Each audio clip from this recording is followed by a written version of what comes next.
के उत्पादन को सिर्फ सरकारी संस्थानों तक सीमित नहीं रखना चाहता। देखिए, देश में तैयार की गई डीआरडीओ की पारंपरिक मिसाइल तकनीक अब चुनिंदा भारतीय निजी कंपनियों तक पहुंचाने की तैयारी तेज है। मकसद साफ है, मिसाइलों का उत्पादन बढ़ाना, सेना को हथियार जल्दी उपलब्ध कराना और रक्षा जरूरतों के लिए विदेशी सप्लाई पर निर्भरता कम करना। दरअसल किसी मिसाइल को बनाना सिर्फ उसकी डिजाइन तैयार करने तक सीमित नहीं होता है। देखिए, मिसाइल के अंदर लगे इलेक्ट्रॉनिक इंजन और सेंसर, ईंधन कंट्रोल सिस्टम और दूसरे सैकड़ों हिस्से अलग अलग कंपनियां बनाती हैं। इसके बाद पूरी मिसाइल तैयार होती है।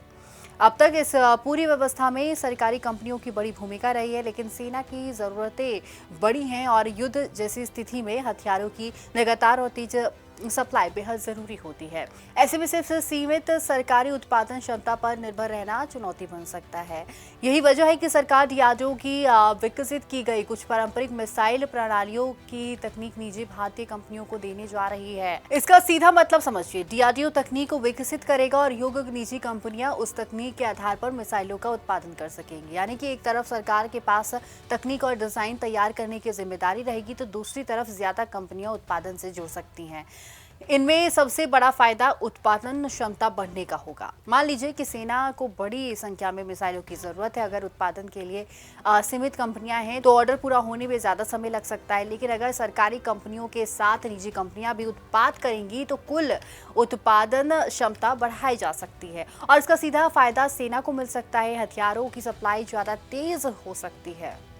दूसरा बड़ा फायदा है डिफेंस सप्लाई चेन का मजबूत होना। देखिए, मिसाइल एक अकेली फैक्ट्री में शुरू से अंत तक नहीं बनती है। इसके लिए हजारों तरह के छोटे बड़े पार्ट्स और सिस्टम की जरूरत होती है। ऐसे में बड़ी कंपनियों के साथ एमएसएमई यानी कि छोटे और मध्य उद्योग भी इस पूरी चेन का हिस्सा बन सकते हैं। इससे देश में ज्यादा कंपनियां रक्षा उत्पादन से जुड़ेंगी, नई तकनीक पर काम करेंगी और घरेलू स्तर पर कंपोनेंट बनाने की क्षमता बढ़ेगी। तीसरा फायदा है आयात पर निर्भरता कम होना। अगर किसी हथियार या फिर उसके महत्वपूर्ण हिस्से के लिए दूसरे देश पर निर्भरता है तो सप्लाई में रुकावट आने का खतरा रहता है। लेकिन अगर वही तकनीक और उत्पादन क्षमता देश के अंदर मौजूद हो तो जरूरत के समय भारत तेजी से अपनी जरूरत पूरी कर सकता है।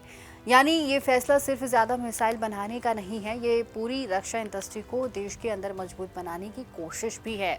अब बात आती है कि किन मिसाइलों पर इसका असर हो सकता है। तो देखिए, प्रलय, अस्त्र, रुद्रम, स्मार्ट, निर्भय, हेलिना, ध्रुवास्त्र और आकाश एनजी जैसे डीआरडीओ से विकसित पारंपरिक मिसाइल प्रणालियां संभावित दायरे में बताई जा रही हैं। हालांकि किसी खास मिसाइल की तकनीक किस कंपनी को मिलेगी और किस स्तर तक मिलेगी, ये सरकार की मंजूरी और सुरक्षा मानकों पर निर्भर करेगा।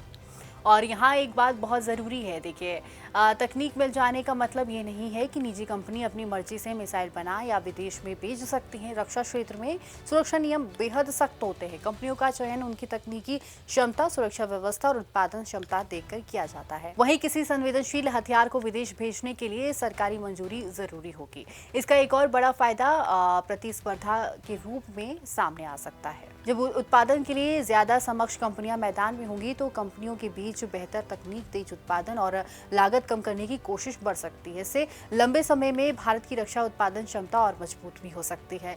भारत पहले ही घरेलू रक्षा उत्पादन बढ़ाने पर जोर दे रहा है। वित्तीय वर्ष 2025-26 में देश का रक्षा उत्पादन करीब 1.78 लाख करोड़ रुपए तक पहुंच चुका है। अब मिसाइल जैसे संवेदनशील तकनीक में निजी क्षेत्र की भागीदारी बढ़ाना इसी दिशा में अलग कदम माना जा रहा है। तो कुल मिलाकर देखिए, तस्वीर साफ है कि डीआरडीओ तकनीक और रिसर्च पर फोकस करेगा।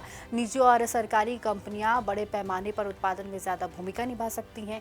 एमएसएमई सप्लाई चेन को मजबूत कर सकते हैं और सेना को हथियारों की सप्लाई तेज करने की कोशिश होगी। यानी कि लक्ष्य सिर्फ ज्यादा मिसाइलें बनाना नहीं है, लक्ष्य है भारत को ऐसा रक्षा उत्पादन केंद्र बनाना जहां जरूरी हथियारों की डिजाइन से लेकर बड़े पैमाने पर निर्माण तक की जो क्षमता है देश के अंदर मौजूद हो। और यही क्षमता किसी भी देश की सुरक्षा को लंबे समय में ज्यादा मजबूत भी बनाती है। तो ऐसे तमाम बड़े अपडेट्स के लिए प्राइम न्यूज के डिजिटल प्लेटफॉर्म को जरूर फॉलो करें। नमस्कार।